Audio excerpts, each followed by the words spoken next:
हम सब सपनों की दुनिया में रहते हैं।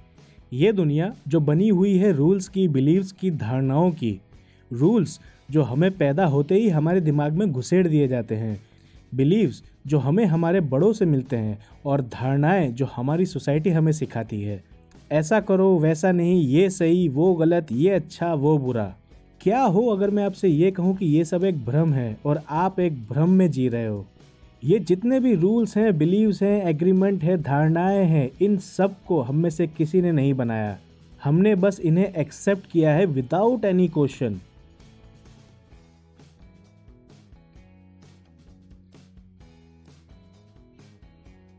और जिन्होंने फिर हमें ही मजबूर कर दिया है कि हम इन्हें माने एक पालतू जानवर की तरह, जिसके ना मानने पे हमें सज़ा मिलेगी और मानने पे हमें तारीफ। इसका बेस्ट एग्जाम्पल हमें हमारे घर से ही मिलता है, जब पेरेंट्स अपने बच्चों को कहते हैं कि you are good when they follow certain rules and bad when they don't. यही हमारा सिस्टम बन चुका है कि हमें रिवॉर्ड मिलेगा जब हम ये रूल्स फॉलो करेंगे, और यही रिवॉर्ड और बेनिफिट के चक्कर में हम डरने लगते हैं रिजेक्शन से, प्रिटेंड करने लगते हैं वो जो हम हैं ही नहीं। एक पॉइंट ऐसा आता है जब हमें कंट्रोल करने के लिए बाहर से किसी एक्सटर्नल फोर्स की ज़रूरत ही नहीं पड़ती, क्योंकि हम अपने ही मन के माने हुए ये बिलीव्स के गहरे कंट्रोल में जकड़े जा चुके हैं। बट हम इन चेन्स को, इन रूल्स को तोड़ के अपने आप को फ्री कर सकते हैं, और उसके लिए आपको अपने आप से 4 समझौते करने पड़ेंगे, 4 एग्रीमेंट बनाने होंगे। और आज मैं यही 4 एग्रीमेंट लेके आया हूँ from the book the 4 agreement written by Don Miguel. First agreement है be impeccable with your words. ये जो शब्द होते हैं ना, वो हमारी सोच से कहीं ज़्यादा पावरफुल होते हैं। अंधे का पुत्र अंधा, इन शब्दों ने तो पूरी महाभारत करवा दी थी। इम्पेकेबल का मीनिंग होता है एररलेस, निर्दोष। आप जो भी लैंग्वेज चूज़ करें, आपके वर्ड्स कभी भी ऐसे नहीं होने चाहिए जो किसी और को या इवन आपको हार्म करें। मैं मोटा हूँ या मुझ में ज़्यादा बुद्धि नहीं है, मैं बाकियों की तरह होशियार नहीं हूँ, इस तरीके के और ऐसे कई और भी सेल्फ जजमेंट या ब्लेम वाले वर्ड्स आपको कभी इस्तेमाल नहीं करने हैं, बल्कि आपको अपने आप को हमेशा ये बताना है कि आप खुद से कितना प्यार करते हैं। एक स्टोरी सुनते हैं। मैरी एक बहुत ही हार्ड वर्किंग वूमन होती है जिसकी एक डॉटर भी है, और वो अपनी डॉटर से बहुत प्यार करती है। एक दिन काम से बहुत थक के आने के बाद जब मैरी घर पे आई ये सोच के कि अब उसे कोई शांत माहौल मिलेगा, तब उसने ये सुना कि उसकी बेटी गाना गा रही थी। मैरी ने जोर से चिल्ला के अपनी बेटी से बोला कि चुप हो जाओ, तुम्हारी आवाज़ बहुत घटिया है, और उसकी बेटी शांत हो गई। लेकिन मैरी के इन्हीं वर्ड्स को सुन के उसकी बेटी ने यह मान लिया कि उसकी आवाज़ अच्छी नहीं है, क्योंकि उसकी माँ ने उसके लिए वो बात कही है, और फिर उसने अपनी लाइफ में कभी गाना नहीं गाया। इतना ही नहीं, अब वो लोगों से बात करने में भी घबराने लग गई। ये शब्द ही हैं जो आपको आज़ाद भी कर सकते हैं और आपको गुलाम भी बना सकते हैं। ये शब्द ही हैं जो आपके दिमाग में आइडियाज़ को बनाते हैं, फिर उनसे रियलिटी को शेप मिलता है और आपका ओपिनियन बनता है। अब ये आपके हाथ में है कि आपको अपना ओपिनियन पॉजिटिव बनाना है या नेगेटिव। से only what you mean and mean what you से। अगर कोई डाउट है तो just say nothing at all. Second agreement है डोंट टेक एनीथिंग पर्सनली। क्या आपको ये याद है कि लास्ट टाइम आपके साथ किसने कब दुर्व्यवहार किया था या आपको कभी हर्ट किया था? आई एम श्योर कईयों का आंसर यही होगा, बस कभी कुछ ही दिन पहले ही। एक बात हमेशा याद रखो, दूसरों के द्वारा आपके लिए बोले गए शब्द और किए गए कार्य असलियत में उनके ही दिमाग के वो भय हैं जो आपके सामने प्रकट हो रहे होते हैं। तू ये काम बिल्कुल नहीं कर सकता, ये तेरे बस का ही नहीं है। इधर कहने वाले ने भले ही आपको कहा है, लेकिन असलियत में वो काम उससे भी नहीं हुआ है, और वही नाकामी उसे मजबूर कर रही है ये कहने पे कि ये आपसे नहीं हो सकता, जिसका आपसे कोई लेना देना नहीं है। ये उसके दिमाग की उपज है कि वो काम उससे भी नहीं हुआ, इसलिए आपसे भी नहीं हो सकता। लोगों का ओपिनियन उनके बिलीव्स, उनके स्टेट ऑफ माइंड और उनके एग्रीमेंट के हिसाब से बनते हैं। अगर कोई खुश है तो वो आपको कहेगा कि यू आर द बेस्ट, और वहीं अगर कोई परेशान है या गुस्से में है तो आपसे कहेगा कि तुम बेकार हो एकदम। इसी तरीके के सारे पब्लिक ओपिनियन से उभरने के लिए आपको अपने आप को जानना बहुत ज़रूरी है। उससे होगा ये कि आप फिर लोगों के किए हुए कमेंट खुद पे इतना पर्सनली नहीं लेंगे।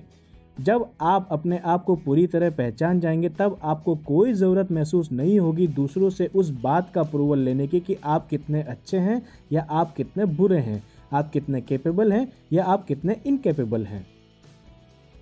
थर्ड एग्रीमेंट है don't make assumptions, ask questions. क्या कभी ऐसा हुआ है आपके साथ कि आपने किसी को व्हाट्सएप पे मैसेज भेजा और उसने देख के भी आपको रिप्लाई ना किया हो? आपने 2 बार कॉल भी कर दिया उन्हें बट उन्होंने कॉल रिसीव भी नहीं किया, ना ही कॉल बैक किया, और ये सब के बाद आपने अपने दिमाग में हज़ारों अजम्पशंस बना दिए कि साला बहुत एटीट्यूड आ गया है, मेरे मैसेज का रिप्लाई नहीं किया, मुझे कॉल बैक नहीं किया।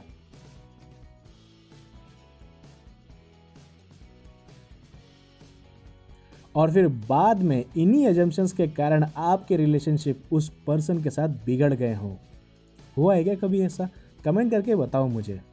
एजम्पशंस की एक ही रियलिटी होती है कि उनका रियलिटी से कोई वास्ता नहीं होता, तभी तो उन्हें एजम्पशंस कहा जाता है, जिसका मतलब होता है कल्पनाएं जो सिर्फ इमेजिनेशन में होती हैं।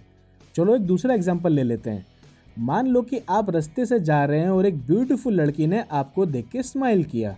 अब इस सिचुएशन में हमारे जैसे कई लोग तुरंत ये अज्यूम कर लेंगे कि वो लड़की हमें लाइक करती है और खड़े ही खड़े हमारे ख्यालों के घोड़े शादी के मंडप तक दौड़ चुके होंगे।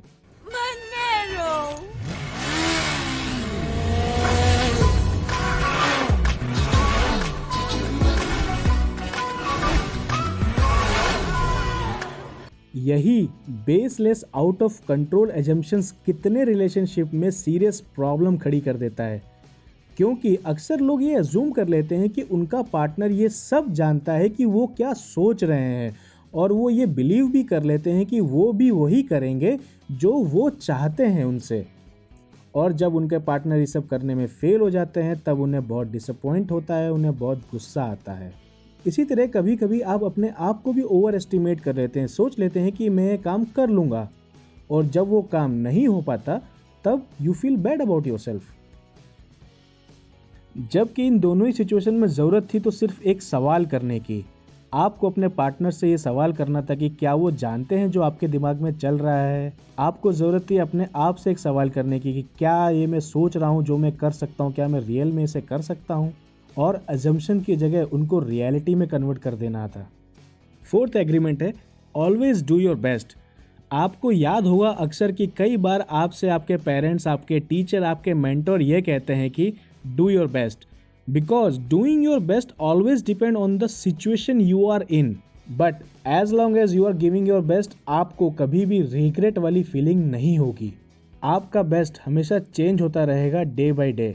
कभी आपका बेस्ट इतना ज़्यादा होगा कि जिसकी ज़रूरत ही नहीं थी, और कभी आपका बेस्ट इतना कम होगा कि वो मिनिमम लेवल से भी नीचे होगा। मान लो कि मॉर्निंग के वक्त मैं आपको ये कहता हूँ कि आपको 5 किलोमीटर दौड़ना है, तब आप शायद दौड़ भी जाओगे क्योंकि आप मॉर्निंग में फ्रेश होते हैं, फुल ऑफ एनर्जी होते हैं। लेकिन वहीं मैं आपसे अगर शाम को कहूँ जब आप पूरे काम के बाद थके हारे आए होंगे, तब मैं अगर आपसे ये कहूँ कि आपको 5 किलोमीटर दौड़ना है, तो क्या आप उतनी ही एफिशिएंसी के साथ वो 5 किलोमीटर दौड़ पाओगे? आपको बस अपने दिमाग में ये याद रखना है कि सिचुएशन कैसी भी हो, आपको अपना बेस्ट देना है सिचुएशन के हिसाब से।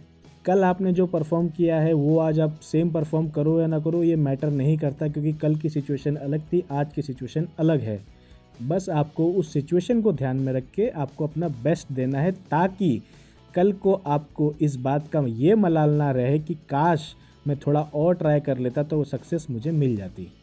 सो guys, let's summarize all the point. First agreement है be impeccable with your words. ना अपने लिए ना किसी और के लिए गलत शब्द कभी मत इस्तेमाल करिए। सेकंड एग्रीमेंट है डोंट टेक एनीथिंग पर्सनली। जो भी लोग तुम्हारे लिए बोलते हैं वो उनके ही दिमाग का स्टेटस बता रहा होता है, so never take them personally. Third agreement है don't make assumptions, instead ask question, because assumption will always disappoint you. Fourth agreement है ऑलवेज डू योर बेस्ट। दोस्तों, कौन कौन ये हैबिट को अपनाने वाला है मुझे कमेंट में बताइए। अगर आपको वीडियो अच्छा लगा है तो like this video and subscribe this channel. That's all for now. This is Siddharth signing out. Love you all. Bye bye.